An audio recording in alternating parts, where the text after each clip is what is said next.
En vous écoutant là attentivement, vous disiez je réfléchis, pratique, etc. Vous voyez bien qu'il y a une crise démocratique. Oui. Elle est profonde, elle est ancienne, et c'est les deux quinquennats qui se sont succédés là n'ont fait que l'aggraver. L'hystérie de l'un et j'allais dire la dépression de l'autre. Et vous arrivez là et vous nous dites Emmanuel Macron, EM, En Marche, EM, donc le mouvement c'est moi.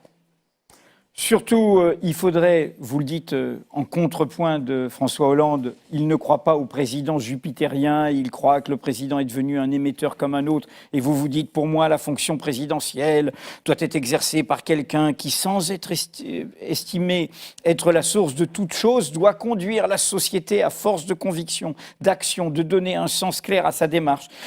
Et donc, il faut un président du temps long, du discours du sens, qui ne banalise pas la fonction, je ne crois pas au président normal. Bref, on a eu deux narcissiques, là, deux égaux présidents, un hystérique et un déprimé, je le répète, et vous nous refaites le coup.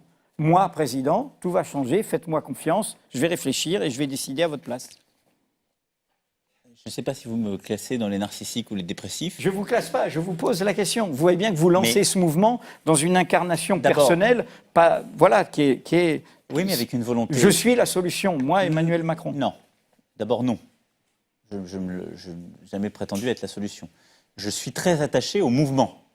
Et donc, c'est pour ça que je suis attaché aussi au fait que des gens puissent adhérer, le changer, le transformer, et que j'ai voulu l'installer dans un temps long, ce mouvement, parce que je crois à sa vitalité, à sa force, que j'en ai confié le secrétaire général à Richard Ferrand, député socialiste. Qui est député. Je ne sais pas si c'est toujours socialiste. Pardon ? Député socialiste, toujours encore aujourd'hui. Tout à fait, parce que la double adhésion est possible. Il est à ses côtés d'ailleurs des gens qui ont diverses étiquettes politiques, avec une minorité de politiques dans les 9 personnalités qui l'accompagnent au niveau national. Les 2 tiers quasiment des responsables sont aujourd'hui des gens qui n'ont jamais eu de responsabilité politique ni de mandat. Ils viennent de la société civile, donc je veux installer ça dans la durée. Je ne crois pas du tout aux aventures personnelles. C'est aussi pour ça que je prends le temps et je structure, que j'ai voulu faire ce travail de diagnostic et autres. Après, je pense que quand on est un responsable politique, ça vaut pour quel que soit le système démocratique et institutionnel dans lequel vous vivez, quand on est responsable politique, il faut essayer de construire une offre politique, intellectuelle, idéologique, aux 11 gros mots, cohérente, ce que j'essaie de faire. Et il faut aussi savoir dire quand on sait qu'on ne sait pas. Je ne vous dis pas, je ne sais pas sur tel ou tel sujet, confiez-moi les rênes du pouvoir, je clarifierai ma pensée quand la lumière me viendra et je vous dirai où elle va. Pas ça que je dis. Je dis parfois, sur certains sujets, on va la construire ensemble. Et c'est ce qu'on fait d'ailleurs à En Marche. C'est un travail de co-construction sur beaucoup de sujets. Et je dis, la parole révélée d'un individu ou ses choix personnels ne sont pas forcément les plus importants. Ensuite, sur l'exercice de la fonction présidentielle, d'abord, la situation qui est la mienne, j'y suis revenu tout à l'heure, n'est pas celle aujourd'hui d'un candidat. Et ensuite, je crois que cette fonction, elle peut tout à fait être démocratique en étant présidentielle. Et au fond, je crois que la présidence plus normale ne la rend pas pour autant plus démocratique. Et la démocratisation des institutions, qui est attendue, qui est espérée depuis si longtemps. Mais je pense que la démocratisation, c'est-à-dire la vitalité, au fond, de votre débat démocratique... Une démocratie délibérative, vous l'avez même dit vous-même à propos de la loi travail tout à l'heure. Le 49.3, ça passe par des vrais débats, comme ceux qu'on a ce soir, on va sur le fond des sujets, en se donnant le temps, en clarifiant les positions. Donc le temps démocratique électoral est fondamental dans une démocratie. On les a massacrés dans les élections précédentes. Y compris vos lois sont passées à coup de 49.3. Oui, mais mes lois, c'est d'ailleurs pour ça qu'il n'y a sans doute pas eu les mêmes réactions sociales, vous l'avez vu, c'est pas être antidémocratique que d'utiliser un article de la Constitution.